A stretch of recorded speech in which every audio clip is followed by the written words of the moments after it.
Morning, y'all. Today is the 5th, and I'm gonna do a video a day for Vlogmas.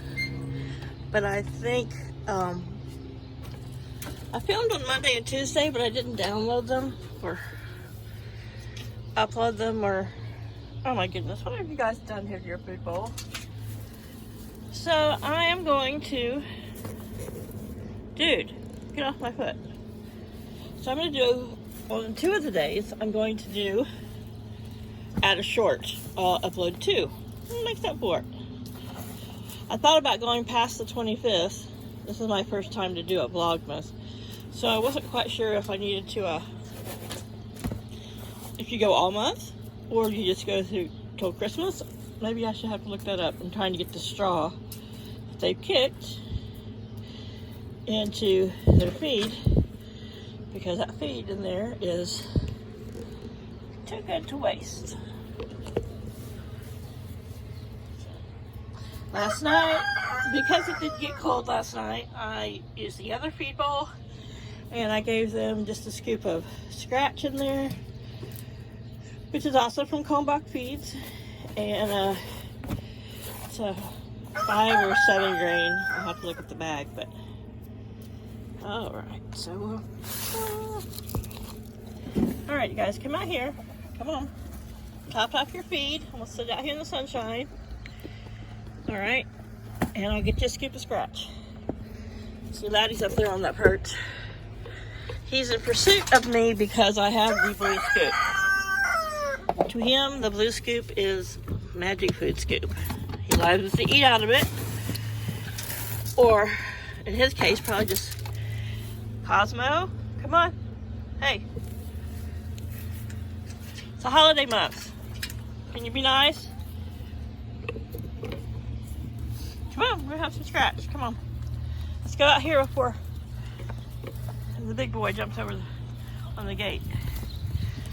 So they've been out here in the grass. Paul's like, oh, our yard looks horrible.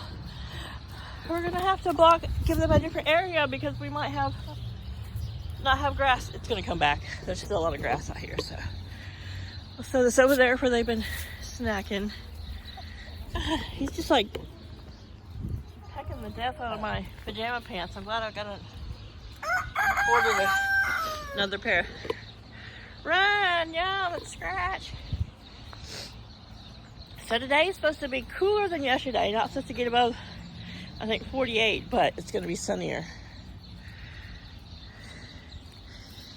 For yesterday's video, let's look at this morning. There's a number on that cabbage. Why are you being so aggressive this morning? I know the birds are being really noisy over in that tree. Hey. Luckily I got a green shirt on. I can make myself look a little bit bigger. Hey. It's not that early. And I came out, of course, at the butt crack of dawn and let them out, and then it's probably maybe 10 o'clock now. I came out and gave them some scratch.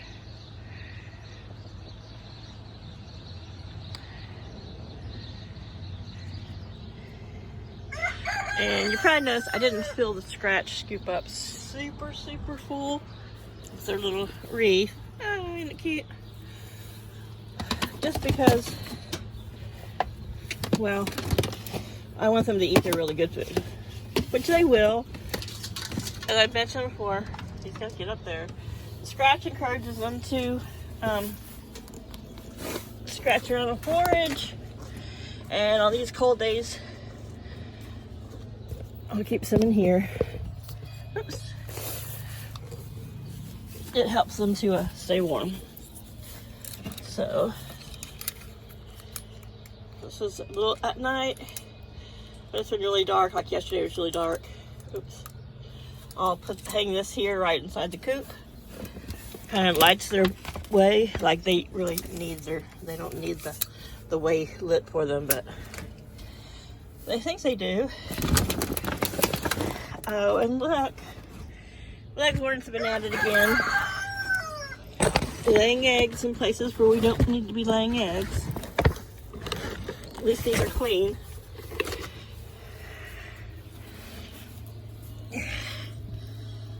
Sometimes he makes me nervous when I bend over like this, like he's going to. So Luna and the two little girls haven't laid in the past couple days. My Brahmas, of course.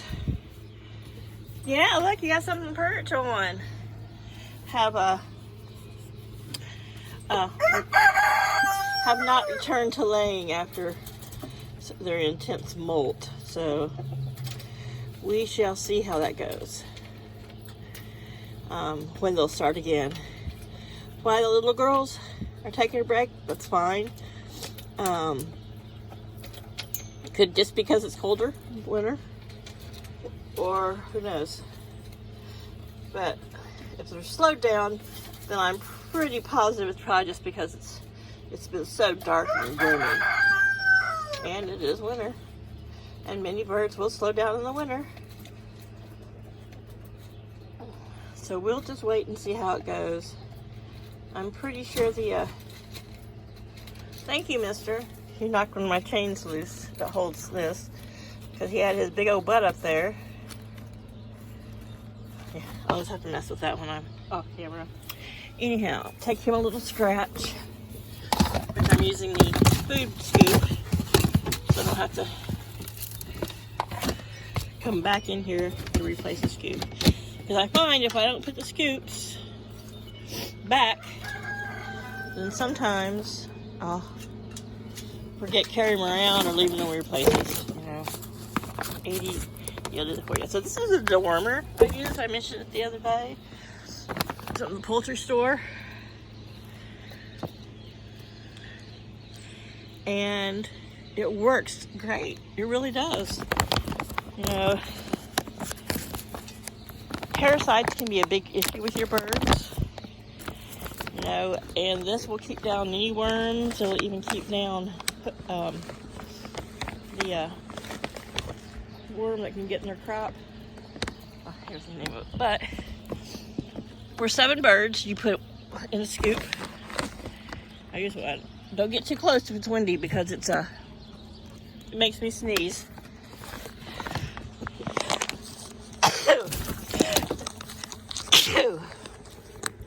Back off, mister. He's not coming in here. The first time, or second time I ever used it, I got it on my hands, didn't realize it. Stuck my finger in my eye. Regretted it. So, come on. So, Laddie doesn't peck the ground a lot, or well, with his beak. Stop putting holes in my pants. And look, there's poo all over me. I must have brushed across it somewhere. Yeah, did you even think about it, mister? I don't want you on me. I got poo on your feet.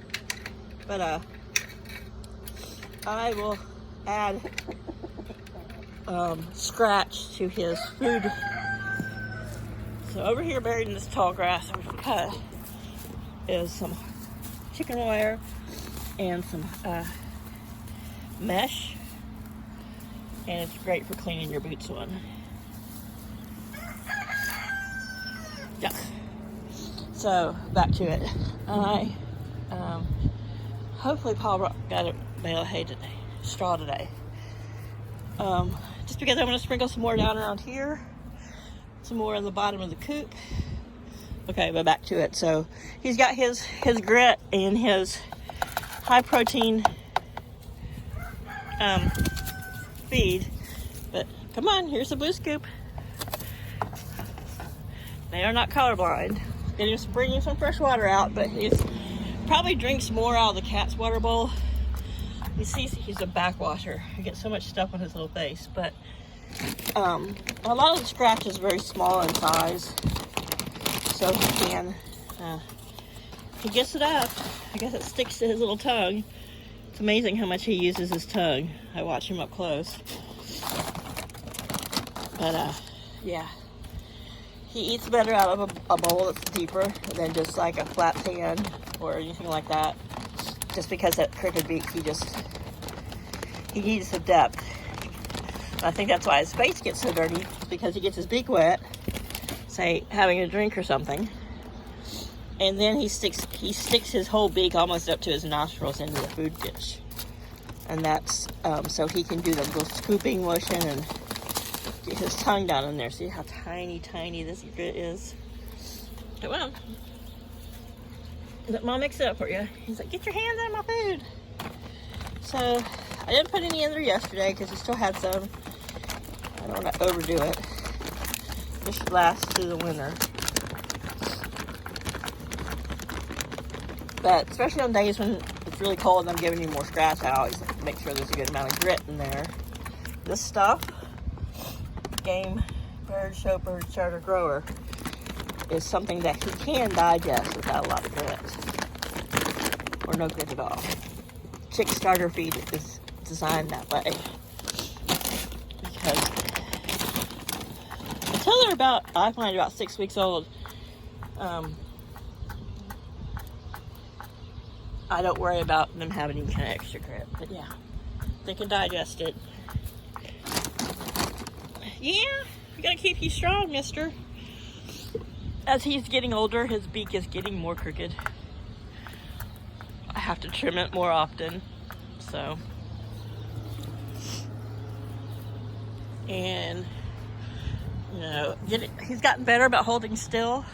I used to have to cover his head with a towel and kind of blind him. And Paul still has to hold him for me to trim it because he's so strong. Yay, there's a bale of straw back there. So I'll come out later after I've had some breakfast and hope it doesn't warm up much. Kind of like this temperature. But see, up on top, I left the scoop. Yeah. So anyhow, since the girls are really enjoying, at least 2 of them, laying their eggs in the coop in the deep litter straw, which is a combination of the pine flakes and straw.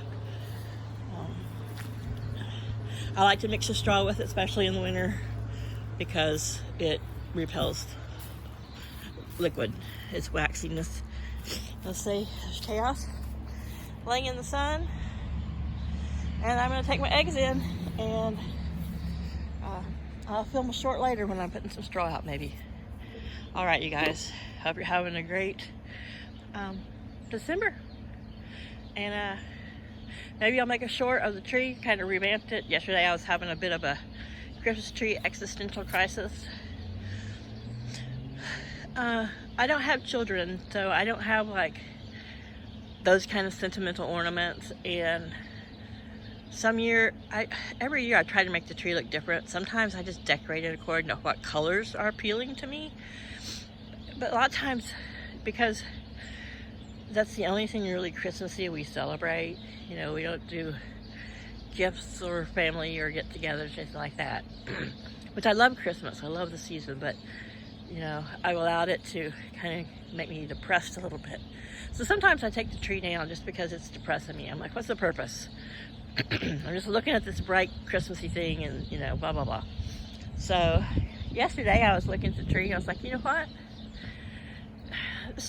The tree needs memories and mementos, and it needs things on it that every time I look at it, I see something different that I've hung up there, and it makes me smile. So though I put a bunch of new cat and chicken ornaments on it this year, I dug out my 25-year-old handmade shell ornaments from family and some old ornaments from my best friend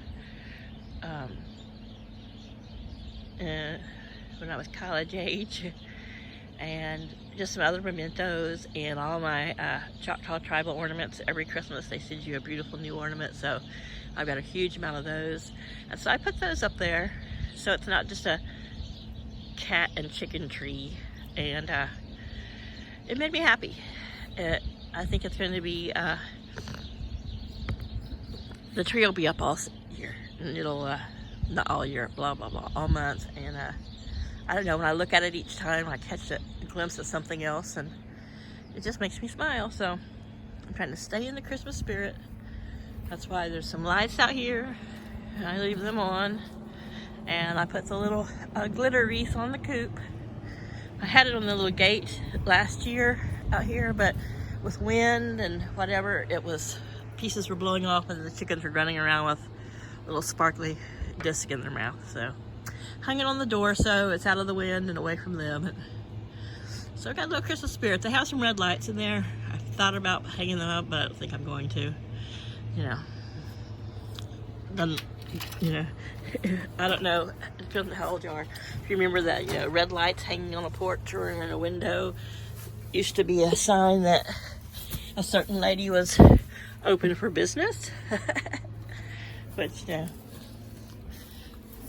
I don't want to implicate that with chickens, but there's a whole string of lights that have been up here. I pulled the bulb out when I was testing my Christmas lights, so I need to bring the bulb back out. I might plug it back up, but I'm thinking I'm going to take this board and go ahead and do a half wall. Maybe, maybe not. Let's see. And I can always open this up and move this. Right now the board's just there as a windbreak so that they can, because that's the northeast, or northwest, yeah. That's the north, so that wind's not blowing in on them. But right now we're not in a windy time, and I may alter that when I come in here I'm going to stir up the straw, which isn't a lot, but of course, you know, they've scratched it to fine pieces, and there's, you can tell the tan on the floor. That's probably a couple inches of dirt. That's pretty dry. That's really dry, dusty dirt. That's on top of the old driveway. So they're still out there having some scratch, and I try not to throw it out from under the hawk net, so that while they're down and they're eating, they're and maybe not as aware. They're not out in it wide open, but that other 30 by 30 square out there has no hawk net over it. But yeah, they're just traveling around. But yeah, Paul's like, oh, the backyard. He's looking at it from out the window. Looking rough. You know, I'm afraid they're going to scratch all the grass up. Well, here where grass may not come back as thick is the old driveway. This is where it gets deep, and it came this way and then it wound around to meet up with the driveway. So that's where there's low spots where the water stands, but you can tell there's all kinds of dormant grass on it and green grass popping up. Like I said, we only have to have a couple 3 days of some sun, and it's to be above freezing, and the grass pops right back up. It's Delaware. We're not New England, we're mid-Atlantic, and we don't get that. We don't have harsh winters. And because I don't mow this as often, and of course they're in here all the time, but you can see that we still have loads of green grass. And some of this grass, some winters, even with snow, our grass does not go totally dormant. It's a really, really fine fescue. Finer than the finest pasta you can find. So anyway, it's a sunny day. I'm gonna go in, and I'm carrying this light around like a dummy, you know, get so easily distracted. But I hang it up here. It's solar powered, and here's its little charging cord. So we'll get that taken care of. Y'all have a great day. Bye.